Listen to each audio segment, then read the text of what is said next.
परिचय। रवि की मां पानी की बाल्टी में डिटर्जेंट पाउडर डाल रही हैं और हाथों से उसे उन्होंने मिलाना शुरू कर दिया है। इस कारण से बड़ी संख्या में साबुनी बुलबुले बनने लगे और वे बाल्टी से बाहर भी आने लगे। रवि इसे कौतूहल से देखता रहा और उसने अपनी मां से पूछा कि साबुनी बुलबुले क्यों बनते हैं, जबकि पानी के बुलबुले ऐसे तो नहीं होते। उसकी मां ने उसे उत्तर दिया कि यह पृष्ठ तनाव के कारण होता है। जब पानी में डिटर्जेंट मिलाया जाता है तो पानी का पृष्ठ तनाव कम हो जाता है, इसलिए ढेर सारे स्थायी बुलबुले बनते हैं। छात्रों, तुम निश्चित रूप से इसके बारे में और अधिक जानना चाहोगे। आज हम तरलों और उनके यांत्रिकी गुणों के बारे में अध्ययन करेंगे। उद्देश्य।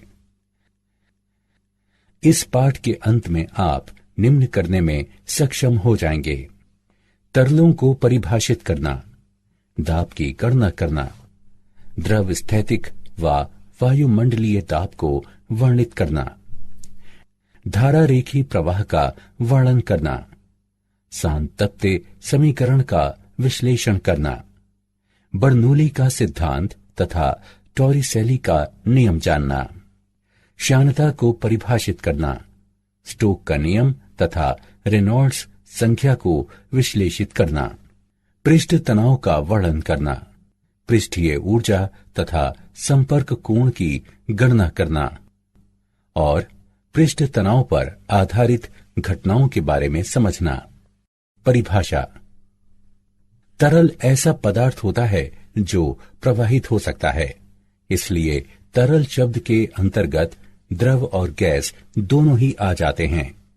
चूंकि तरल अपनी आकृति तेजी से बदल लेते हैं, इसलिए इनके यांत्रिक व्यवहार को ठोसों की तरह परिभाषित नहीं किया जा सकता। द्रवों तथा गैसों के बीच उल्लेखनीय अंतर होते हैं। गैसें आसानी से संपीड्य होती हैं, जबकि द्रव लगभग असंपीड्य होते हैं। द्रवों का निश्चित आकार होता है, लेकिन गैस जिस बंद पात्र में रखी जाती है उसमें फैलकर उसे भर देती है। दाब। प्रत्येक द्रव अपने भार के कारण एक बल आरोपित करता है। विरामावस्था में किसी द्रव द्वारा आरोपित किया जाने वाला बल द्रव द्वारा प्रति इकाई क्षेत्रफल आरोपित किए गए बल के रूप में परिभाषित किया जाता है। किसी द्रव द्वारा आरोपित बल संपर्क में द्रव के पृष्ठ के अभिलंबवत बल होता है। दाब बराबर बल बटे क्षेत्रफल यानी P बराबर F बटे A। इसका एसआई मात्रक न्यूटन मीटर प्रति वर्ग तथा विमीय सूत्र निम्न होता है। पास्कल के नियम के अनुसार यदि किसी परिबद्ध तरल पर कुछ दाब लगाया जाता है तो ये सभी दिशाओं में समान रूप से प्रसारित हो जाता है। पास्कल के नियम के अनुसार P1 बराबर P2, लेकिन P बराबर F बटे A, इसलिए F1 बटे A1 बराबर F2 बटे A2। ये देता है F2 बराबर A2 बटे A1 गुणे F1। पास्कल का नियम निम्न स्थितियों में लागू होता है: द्रव चालित लिफ्ट, द्रव चालित ब्रेक, द्रव चालित प्रेस, द्रव स्थैतिक तथा वायुमंडलीय दाब। द्रव स्थैतिक दाब को किसी द्रव द्वारा विरामावस्था में लगाए गए दाब के रूप में परिभाषित किया जाता है। एक पात्र में H ऊंचाई तक भरे D घनत्व वाले एक द्रव पर विचार करें।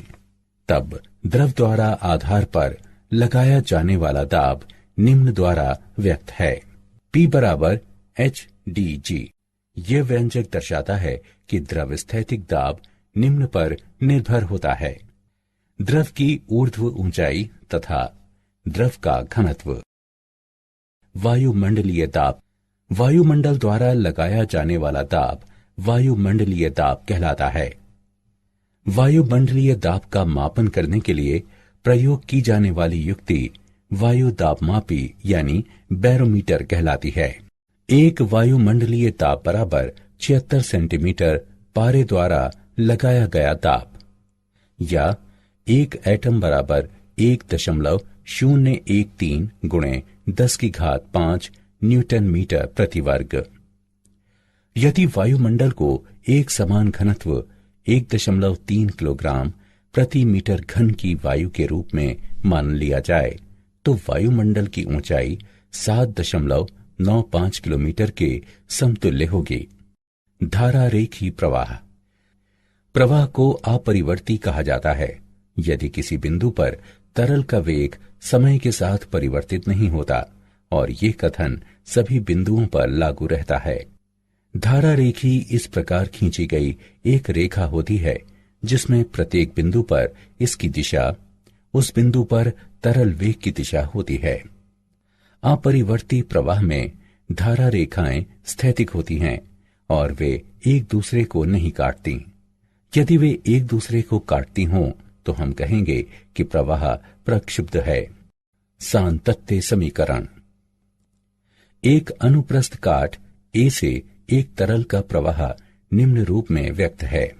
V बराबर AV, जहां V बराबर तरल का वेग तथा कैपिटल V बराबर तरल का आयतन।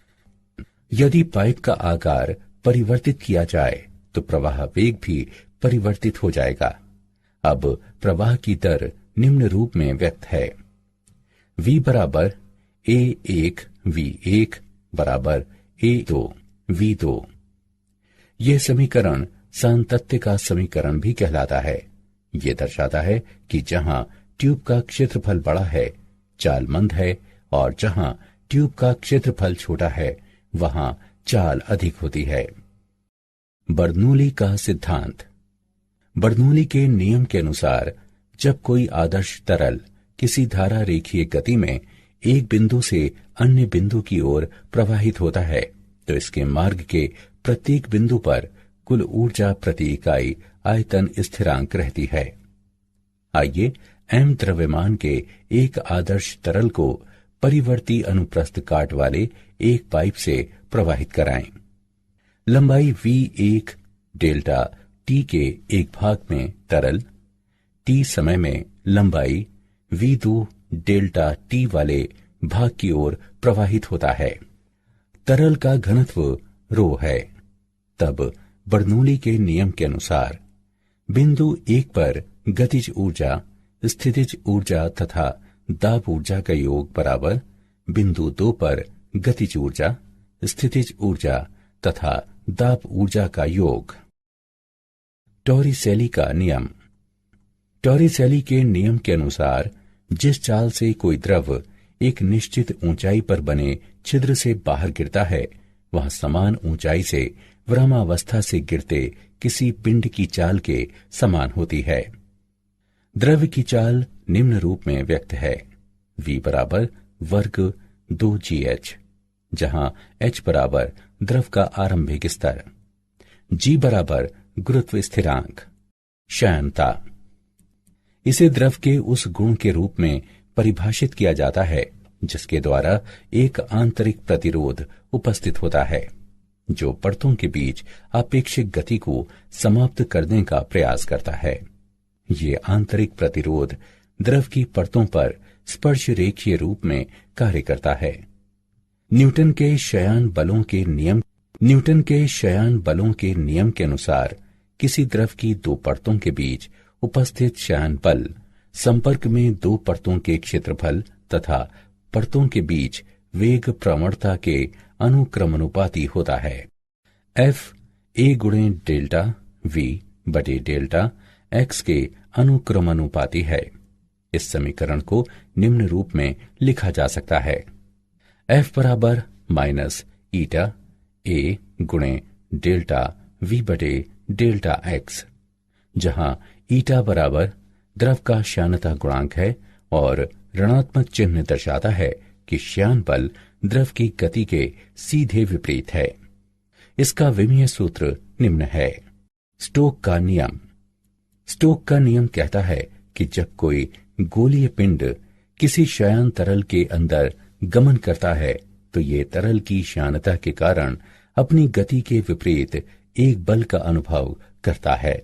ये विपरीत बल शयन बल कहलाता है। किसी विशेष क्षण में ये बल निम्न पर निर्भर करता है: माध्यम की शयनता के गुणांक पर, गोलीय पिंड की त्रिज्या पर, उस क्षण में गोलीय पिंड के वेग पर। बल ईटा त्रिज्या और वेग के अनुक्रमानुपाती होता है।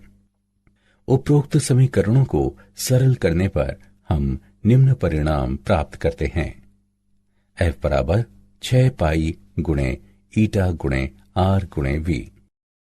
उदाहरण: आइए स्टोक के नियम का एक उदाहरण देखें। 1 mm त्रिज्या की वर्षा की एक बूंद वायु में 2.4 मीटर प्रति सेकंड के सीमांत वेग से गिरती है। वर्षा की बूंद पर शयन बल की गणना करें। यदि वायु के लिए ईटा 2 गुणे 10 की घात -4 पॉइस है। आइए इसका हल देखें। दिए गए मान हैं: R बराबर 1 mm, जिसे 0.1 सेंटीमीटर के रूप में लिखा जा सकता है। V बराबर 2.4 गुणे 10 वर्ग सेंटीमीटर प्रति सेकंड। ईटा बराबर 2 गुणे 10 की घात -4 पॉइस। हम जानते हैं कि F बराबर 6 पाई ईटा RV।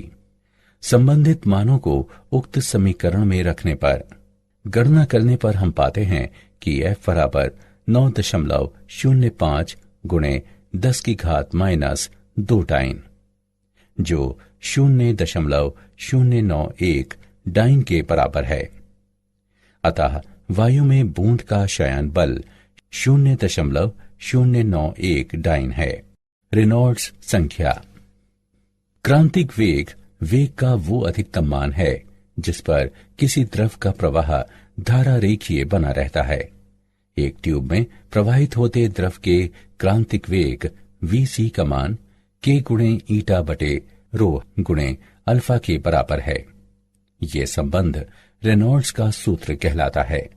यहाँ ईटा बराबर श्यानता गुणांक, रो बराबर द्रव का घनत्व, अल्फा बराबर ट्यूब की त्रिज्या, के बराबर रेनॉल्ड्स संख्या। रेनॉल्ड्स संख्या के एक विमाहीन स्थिरांक है। उपरोक्त संबंध से यह स्पष्ट होता है कि किसी श्यानता रहित द्रव के लिए प्रवाह सदैव विक्षुब्ध होगा। श्यानता तरल का वो गुण है जो इसके प्रवाह को स्तरीय और अपरिवर्ती बनाए रखती है। पृष्ठ तनाव। पृष्ठ तनाव किसी द्रव का वो गुण होता है जिसके आधार पर इसका मुक्त पृष्ठ न्यूनतम पृष्ठीय क्षेत्र घेरने के लिए किसी खिंचाव युक्त लोचशील झिल्ली की तरह कार्य करता है। पृष्ठ तनाव का बल द्रव के मुक्त पृष्ठ पर खींची गई एक काल्पनिक रेखा पर बल प्रति इकाई लंबाई के रूप में परिभाषित किया जाता है, जो इसकी लंबाई के अभिलंबवत तथा द्रव पृष्ठ के स्पर्श रेखीय होती है। T बराबर F/L। द्रव के मुक्त पृष्ठ के निकट एक अत्यंत पतली परत जिसकी मोटाई आणविक सीमा के बराबर होती है, इसकी पृष्ठीय परत कहलाती है। पृष्ठीय ऊर्जा तथा संपर्क कोण। पृष्ठीय ऊर्जा को पृष्ठीय परत का एकक पृष्ठीय क्षेत्रफल बढ़ाने में किए गए कार्य की मात्रा के रूप में परिभाषित किया जाता है। पृष्ठीय ऊर्जा किए गए कार्य को क्षेत्रफल में वृद्धि से विभाजित करके प्राप्त की जाती है। इसका SI मात्रक जूल प्रति मीटर वर्ग होता है। T पृष्ठ तनाव वाली एक पृष्ठीय परत पर विचार करें। F तार AB पर बाह्य दिशा में परत का पृष्ठीय क्षेत्रफल बढ़ाने के लिए लगाया गया बाह्य बल है। तब परत की पृष्ठीय ऊर्जा निम्न होगी। हम जानते हैं कि S बराबर W बटे डेल्टा A। इससे S बराबर T का परिणाम प्राप्त होता है। यह दिखाता है कि किसी द्रव की पृष्ठीय ऊर्जा द्रव के पृष्ठ तनाव के आंकिक रूप से समान होती है। किसी ठोस पृष्ठ तथा किसी द्रव पृष्ठ के बीच संपर्क का कोण द्रव के मुक्त पृष्ठ पर संपर्क के बिंदु पर जहां ठोस पृष्ठ द्रव के संपर्क में होता है, खींची गई स्पर्शज्या द्वारा बने कोण के रूप में परिभाषित किया जाता है। ये थीटा द्वारा प्रदर्शित किया जाता है और निम्न पर निर्भर होता है: ठोस पृष्ठ की स्वच्छता, ठोस पृष्ठ तथा द्रव की प्रकृति तथा मुक्त पृष्ठ के ऊपर माध्यम। पृष्ठीय तनाव पर आधारित घटनाएं। एक सुई पानी पर तैरती रह सकती है। कांच की छड़ का सिरा गर्म करने पर गोल हो जाता है। पारे की छोटी बूंदें गोलीय लेकिन बड़ी बूंदें चपटी होती हैं। स्प्रे करने से प्राशीतन हो जाता है। कपूर पानी पर नृत्य करता है। मूल्यांकन। आगे बढ़ने से पहले आइए देखें कि आपने अभी तक कितना सीखा है। सही विकल्प को उठाकर उसके संगत स्थान पर रखें। क्या आप जानते हैं, श्यानता जितनी अधिक होगी, तरल के लिए प्रवाहित हो पाना उतना ही अधिक कठिन होगा और ये उतना अधिक चिपचिपा होगा। कुछ कीट पानी पर चलने में सक्षम होते हैं क्योंकि उनके भार को जल के पृष्ठ तनाव द्वारा संतुलित किया जाता है। पृष्ठ तनाव के कारण किसी वक्रित द्रव पृष्ठ के अवतल पाश पर दाब इसके उत्तल पाश पर दाब की तुलना में सदैव अधिक रहता है। सारांश। आइए हमने जो कुछ सीखा है उसे संक्षेप में दोहराएं। द्रव का आकार निश्चित होता है, लेकिन गैस उस बंद पात्र को फैलकर भर देती है जिसमें इसे रखा जाता है। किसी द्रव द्वारा लगाया जाने वाला प्राणोद द्रव द्वारा संपर्क में द्रव के पृष्ठ पर अभिलंबवत लगाया जाने वाला बल होता है। पास्कल के नियम के अनुसार यदि किसी परिबद्ध तरल पर कुछ दाब लगाया जाता है तो ये सभी दिशाओं में समान रूप से वितरित हो जाता है। द्रव स्थैतिक दाब किसी द्रव द्वारा विरामावस्था में लगाया जाने वाला दाब होता है। धारा रेखीय इस प्रकार खींची गई रेखा होती है कि प्रत्येक बिंदु पर इसकी दिशा उस बिंदु पर तरल वेग की दिशा होती है। बर्नौली के नियम के अनुसार जब किसी आदर्श तरल को धारा रेखीय गति में एक बिंदु से अन्य की ओर प्रवाहित किया जाता है तो इसके मार्ग के प्रत्येक बिंदु पर कुल ऊर्जा प्रति इकाई आयतन स्थिरांक रहती है। टॉरिसेली के नियम के अनुसार जिस चाल से कोई द्रव एक निश्चित ऊंचाई पर बने छिद्र से बाहर गिरता है वो समान ऊंचाई से विरामावस्था से गिरते किसी पिंड की चाल के समान होती है। पृष्ठ तनाव किसी द्रव का वो गुण होता है जिसके आधार पर इसका मुक्त पृष्ठ न्यूनतम पृष्ठीय क्षेत्र घेरने के लिए किसी खिंचाव युक्त लोचशील झिल्ली की तरह कार्य करता है।